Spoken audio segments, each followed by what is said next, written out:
Estimados, espero que se encuentren bien. Mi nombre es Carolina Fernández, trabajo en el área financiera de finanzas de Microsoft, especialmente en el área impositivo. Bueno, yo me presento, soy Valentina Mazota, soy subdirectora de una consultora que se llama Activa. A su vez, soy docente de la Universidad de San Martín con respecto a la materia de gestión financiera. Ambas damos clases, somos ayudantes hace ya 5 años de contabilidad financiera en esta casa que es la Facultad de Ciencias Económicas. Y bueno, antes de comenzar, queremos agradecer a la Secretaría de Graduados, especialmente a Rubén Arena, por brindarnos esta oportunidad de estar acá con ustedes, compartiendo este espacio de constante actualización e información. Así que sin más que decir, vamos a comenzar con esta conferencia o curso llamado Liquidación de Sueldos en época de COVID-19. Bien. El objetivo de este curso está orientado a todas aquellas personas, profesionales o no, que tengan la necesidad de conocer todos los cambios en la normativa dentro del marco de la pandemia mundial que estamos padeciendo. Y vamos a ver todos los distintos cambios que hubieran en la manera ya sea de ustedes de liquidar o bien de sus propios recibos de sueldo. ¿Sí? Vamos a comenzar viendo los temarios. Vamos a pasar por los DNU 219, allá por el 20 de marzo, el 279, las liquidaciones de marzo correspondiente al COVID, a la cuarentena, los diversos decretos que hubieran, decisiones administrativas, y vamos a estar terminando con el artículo 223 bis, que aplicó el convenio colectivo de comercio. ¿Sí? Bueno, para comenzar vamos a ver la resolución 219 que salió el 20 de marzo del 2020. ¿Qué implicaba? Esta resolución implicaba que aquellos trabajadores alcanzados por el aislamiento social preventivo y obligatorio estaban dispensados de acudir a sus lugares de trabajo, ¿sí? Y se los dividía en dos grandes grupos. ¿Esos grupos cuáles eran? Aquellos que debían trabajar desde sus hogares, desde el lugar de su aislamiento, ¿sí? En el caso de que sus tareas lo permitieran, y aquellos que no podían trabajar desde sus hogares y prestar los servicios que usualmente llevaban adelante. En ese caso en particular, a estas personas se le abonaban los días de cuarentena como conceptos no remunerativos y solo se hacían los aportes a lo que es la obra social y al Instituto Nacional de Servicios Sociales para jubilados y pensionados, ¿sí? Vamos a ver acá un cuadrito resumen correspondiente a. El trabajo tenía 3 ramas, ¿sí? Tenemos por un lado lo que es teletrabajo, aquellos que tenían la imposibilidad de trabajar, y los que se dedicaban a los trabajos denominados esenciales. Los que llevaban adelante lo que era el teletrabajo o home office, trabajaban desde su lugar de aislamiento y se liquidaban los recibos como era habitualmente. Lo mismo pasaba con lo que es el trabajo esencial. La diferencia es que los que son trabajos esenciales son aquellos que continuaban las actividades y estaban exceptuados de lo que era la cuarentena obligatoria, ¿sí? Y en el medio tenemos aquellos que tenían la imposibilidad de salir a trabajar, es decir, de prestar servicios desde sus hogares, a los cuales se les liquidaba los recibos de una manera distinta. ¿Cuál era esa manera distinta? Como dijimos en la diapositiva anterior, pagarle esos días correspondientes a la cuarentena como conceptos no remuneratorios, ¿sí? Vamos a ver que luego salió la resolución 279 con fecha 30 de marzo, es decir, 10 días después, que pasó a derogar la resolución 219 y disponía que en aquellos casos de imposibilidad de trabajar, las sumas sabíamos que se pagaban en no remuneratorias y se hacían los aportes correspondientes a lo que era la obra social, ¿sí? Y a los servicios sociales correspondientes a jubilados y pensionados. Ahora bien, con esta resolución de 79 se daba vuelta la situación, es decir, se volvía atrás y se volvía a liquidarles a estas personas como era habitual, ¿sí? Ya se dejaba de liquidar como no remunerativo, sino que se pasaba a abonar como era habitual. Bien, vamos a ver que el DNU 1019 lo que establecía que era que había que liquidar 11 días de cuarentena obligatoria de acuerdo al sueldo y a lo que era el aumento solidario de los famosos 4.000 pesos. ¿Cómo se calculaba? De la siguiente manera. El sueldo era el básico, ¿sí? Por el 30%, dividido 30 días por 11 los días de cuarentena. Lo mismo pasaba con el aumento solidario, ¿sí? Es decir, el aumento solidario dividido 30 por 11 y se lo establecía dentro de la columna no remunerativos dentro del recibo. Los vamos a ver acá. Esta era la liquidación hasta el 20 de marzo, ¿sí? De acuerdo a al DNU 219, donde se establecía, ¿ven? En la resolución 219 del 20 se establecía que eran 11 días que se pagaban como no remuneratorios y lo mismo con el aporte solidario. Y si vemos, el sueldo básico es por 19 días, es decir, la diferencia. Los días no trabajados se liquidaban de otra manera. Y si tenemos un poco más de detalle, nos vamos a dar cuenta que qué es lo que pasaba. Estos conceptos, obviamente, los no remuneratorios, ¿qué hacían? Se calculaba en base a esto lo que era la obra social, ¿sí? Bien, y le quedaba en mano un poco más al empleado. Si nosotros pasamos a ver cómo se debía liquidar el sueldo luego con la resolución, con el DNU, perdón, 279, vemos que lo que le quedaba en la mano era un poco menor, ¿sí? ¿Por qué? Porque obviamente está sujeto a retenciones, que en el caso pasado no. Y vemos que se liquidaba como era habitual, ¿sí? Todos los días como remuneratorios. Bien. Luego pasamos al decreto 332.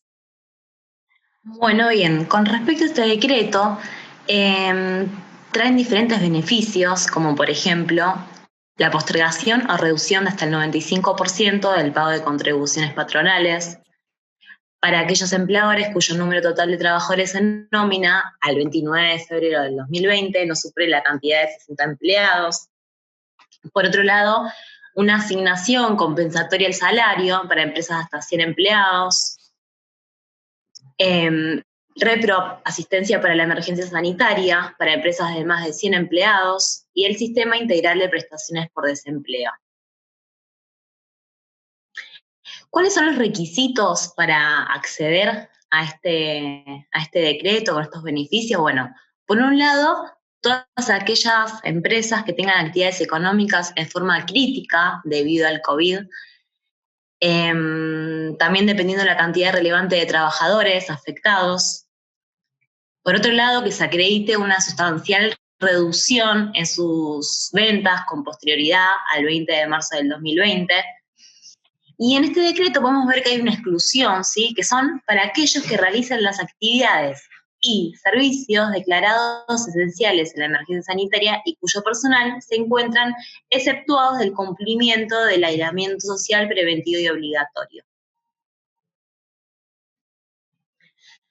Después sí, hay una modificación con el decreto 376-2020 que modifica ¿sí? Al decreto que dijimos recién, al 332-20, y las principales novedades que trae este nuevo decreto es que la asignación y el repro pasan a ser salario complementario hasta el 50% del salario neto, no pudiendo ser inferior a un salario vital y móvil.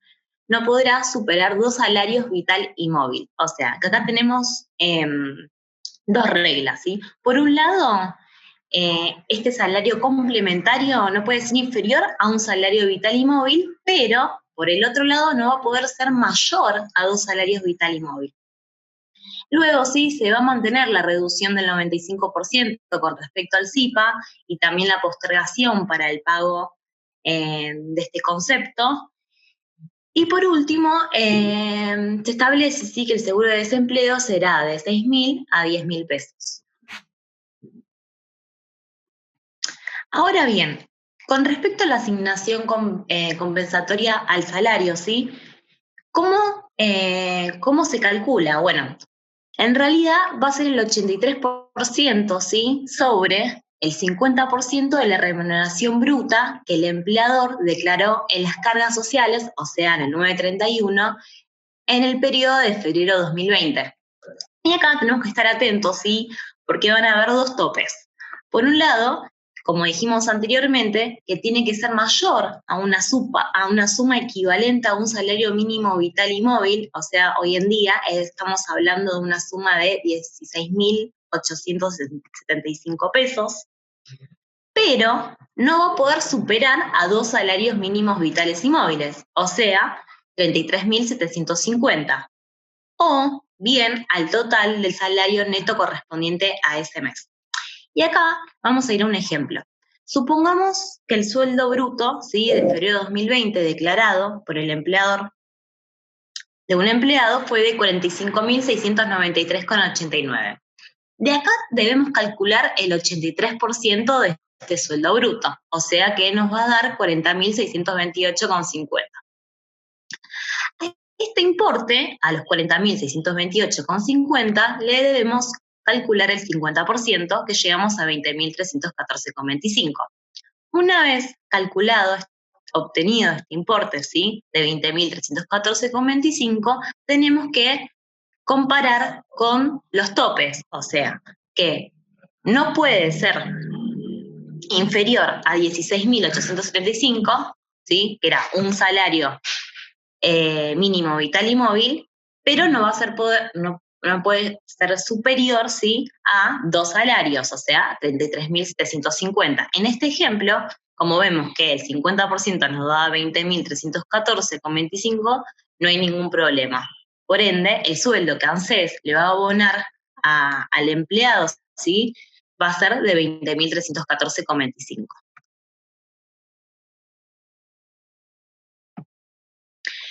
Bien, ahora vamos a ver, ¿sí?, por parte del empleador, cuál era la obligación, ¿sí?, para obtener para que los clientes puedan tener este beneficio. Para realizar el pedido en el ATP, ¿sí?, que sería el programa de asistencia al trabajo y producción, debemos dar de alta el servicio, ¿sí?, en la plataforma de AFIP. Y luego debíamos declarar la facturación de la entidad correspondiente al periodo, que va de 12 de marzo del 2019 al 12 de abril del 2019, ¿sí?, versus 12 de lo que sería el 12 de marzo del 2019 y el 12 de abril del 2020. 2020. Bien. Bien, luego, ¿sí?, acá les hicimos un print de lo que figura en la página de AFIP, ¿sí?, que luego de acceder a este beneficio, de anotarnos, mejor dicho, de anotarlos a los clientes, para verificar, ¿sí?, si AFIP se los otorgó o no, debíamos entrar a esta plataforma, que es el servicio del programa ATP, ¿sí?, con el quit y la clave fiscal de la empresa, y luego vamos a poder visualizar el quit del empleador, el periodo, ¿sí?, el quit del empleado, el CBU registrado por empleador en AFIP, en el registro registral de empleadores, ¿sí?, y el monto de salario complementario que ANSES le va a depositar a cada empleado.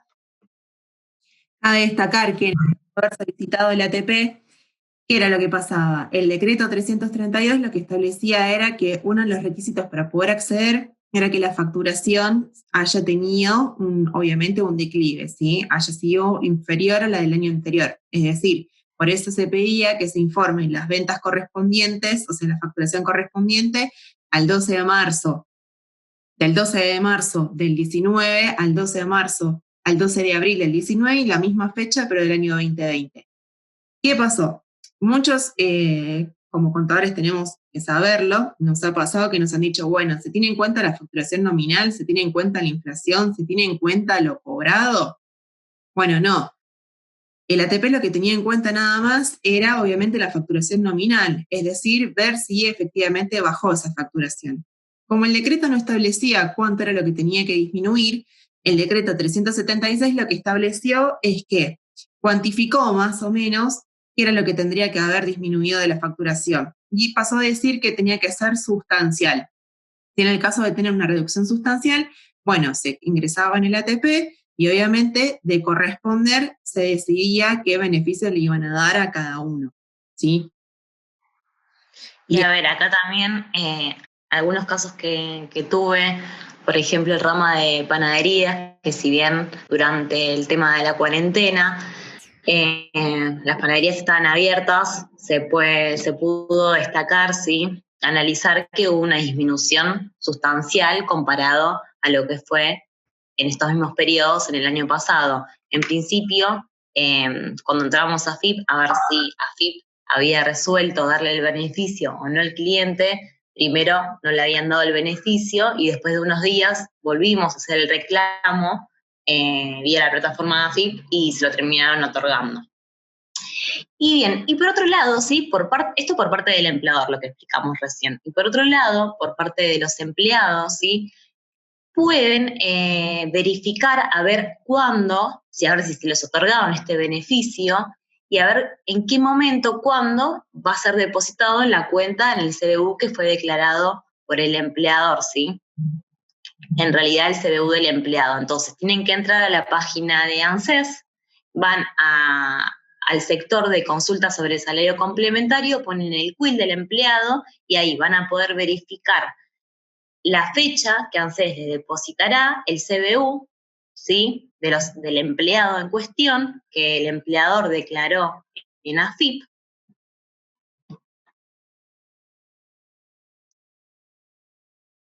Y en este punto, nada más. Bueno. Seguimos con las decisiones administrativas. Bueno, a ver, en estas decisiones administrativas 721/20, ¿sí? Podemos ver una ampliación de actividades para ingresar al programa ATP, ¿sí? Aquellas con caídas significativas en la facturación en razón de la emergencia sanitaria. El tema de criterios de las ventas, analizan acá si la variación del nivel de facturación hasta un 5% positivo en el periodo comprendido entre el 12 de marzo y 12 de abril de 2020 respecto al mismo periodo del año 2019.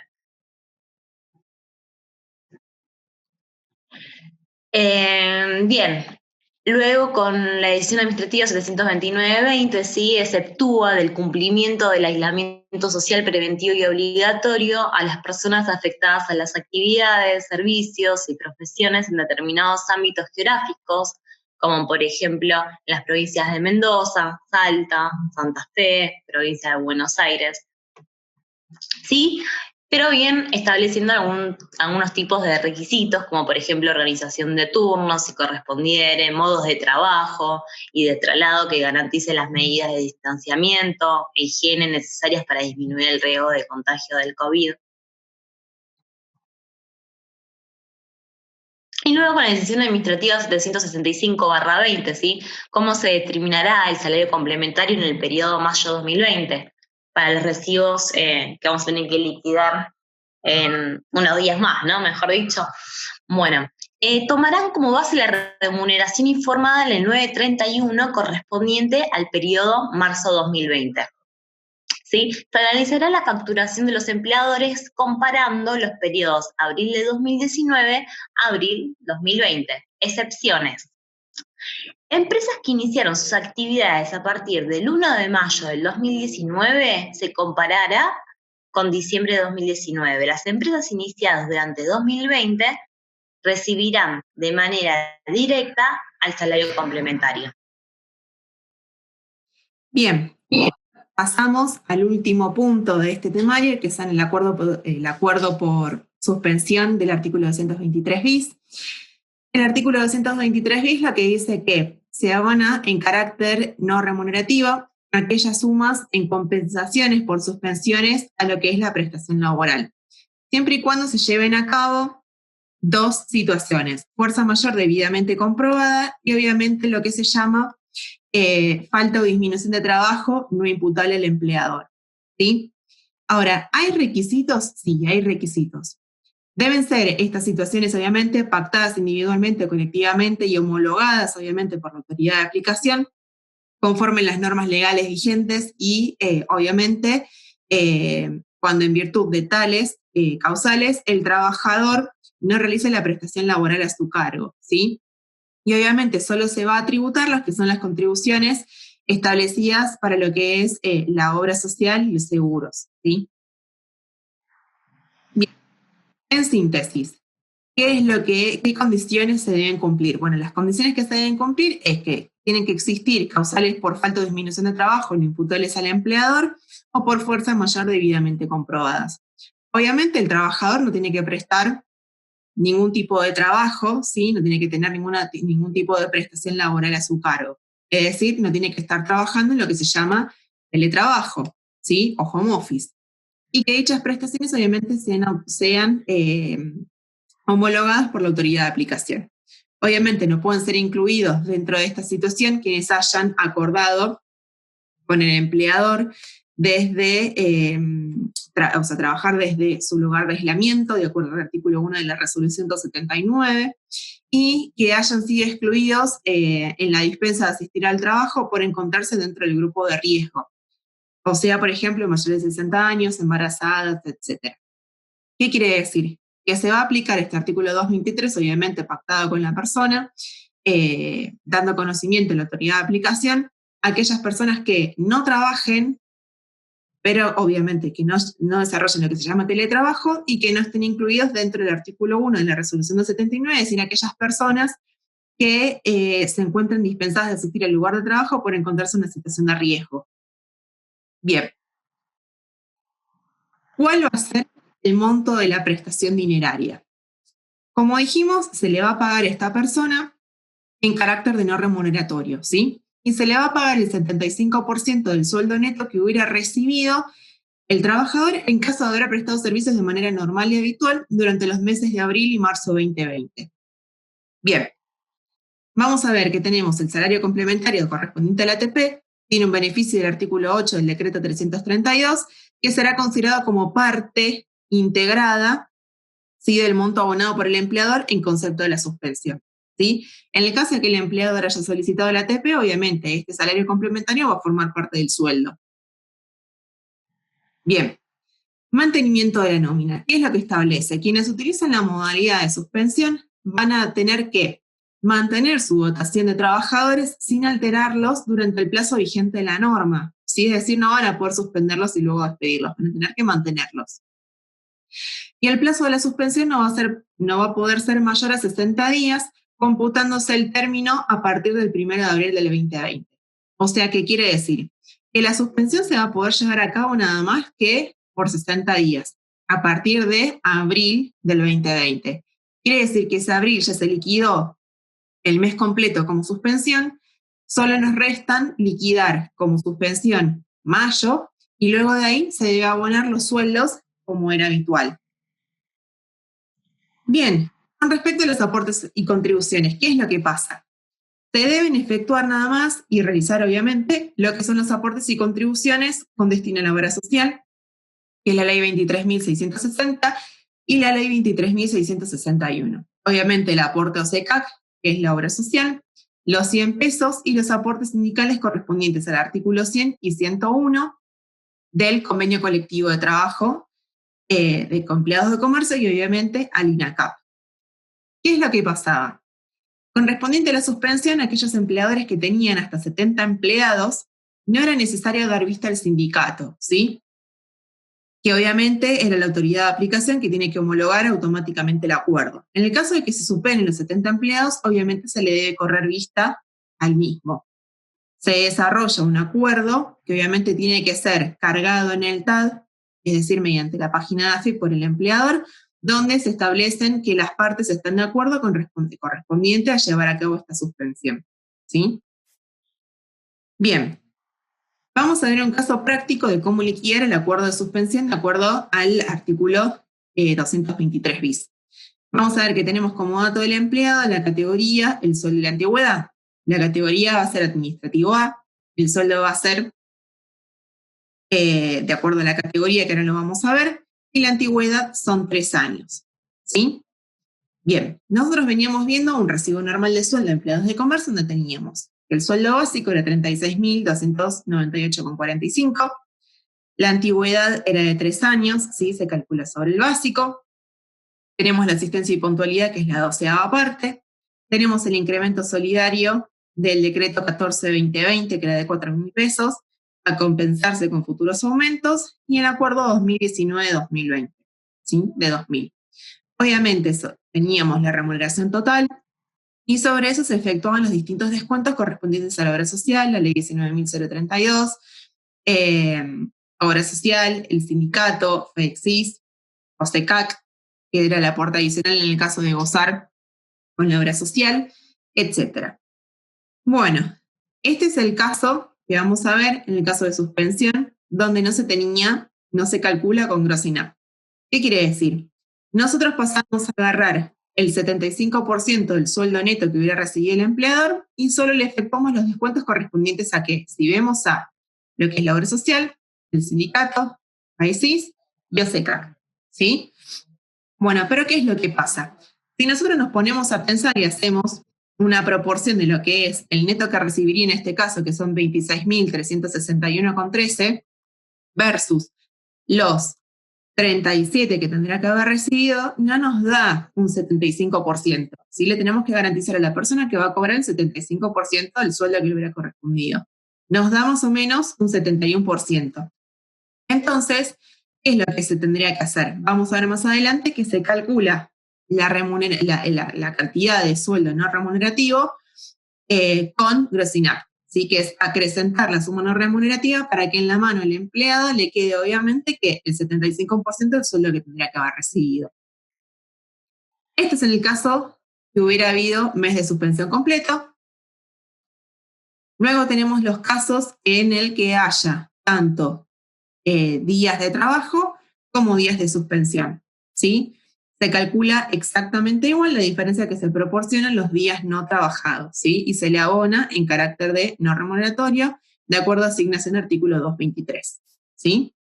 Y obviamente lo que es la obra social, vamos a ver que hay que calcularla el 3% son el concepto no remuneratorio, lo mismo con el sindicato, FEXIS, ¿sí? Por eso está segregado. Bien. Ahora vamos a ver el caso con gross INAP. ¿Qué es lo que se hace con gross INAP? Bueno, el recibo normal sabíamos que era 37.334,93 y que le teníamos que pagar al empleado en la mano, obviamente, con mes de suspensión, el 75% de este valor. Bien. ¿Qué era lo que hacía? Lo que se hace es acrecentarse este monto mediante una fórmula donde ahora le vamos a proyectar en un Excel. Y obviamente se le retienen lo que es obra social, sindicato, AESIS y le hacen aporte extra a OSECAC.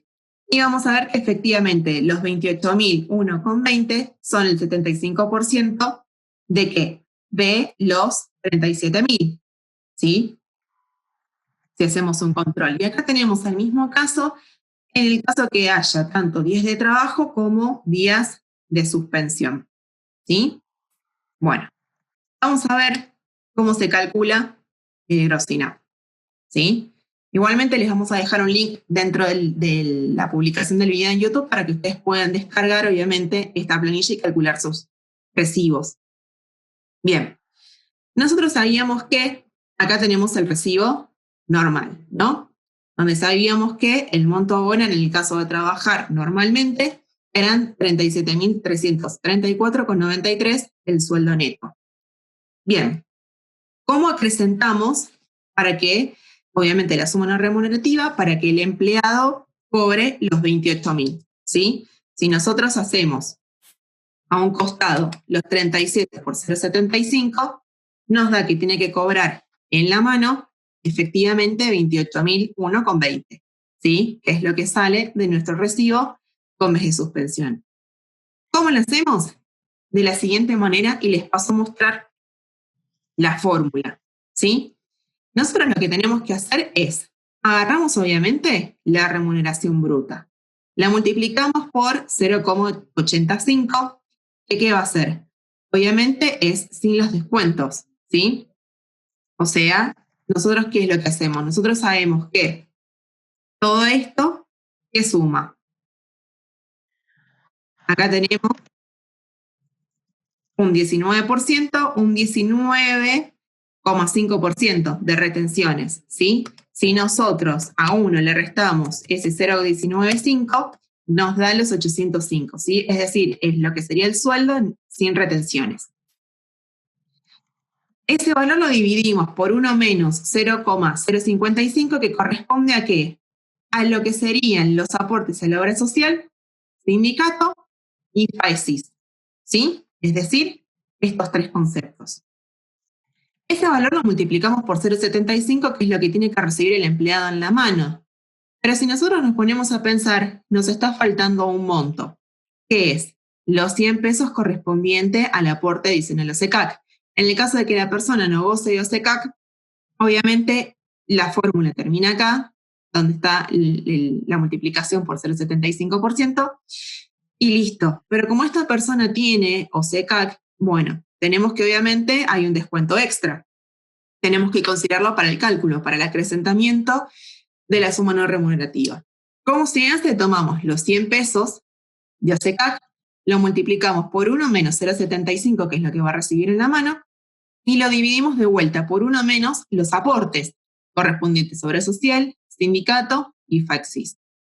De esta manera nos da la suma no remunerativa correspondiente a 29.376,72, y si nosotros hacemos los descuentos, ¿sí? Ya sea obra social, sindicato, FAESIS y el aporte extra de OSECAC, llegamos a la suma en mano de 28.001,20. Es decir, el 75% de lo que tendría que haber recibido la persona de su recibo de sueldos normal y habitual en el caso de no haber habido suspensión de por medio, ¿sí?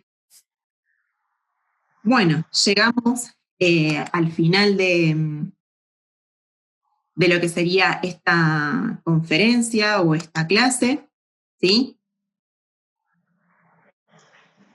Esperamos que les hayan obviamente gustado, que les haya servido, y bueno, no duden en comunicarse con nosotras o con la Secretaría. Obviamente la Secretaría siempre está subiendo materiales nuevos para constante capacitación de todos nosotros, así que aprovechenlo. Y les deseamos una muy buena cuarentena, esperemos que la estén pasando con sus familias, o bien aquellos que no, la estén pasando bien y que se estén resguardando y cuidando todos. Bueno, muchas gracias. Nos vemos la próxima y cuídense.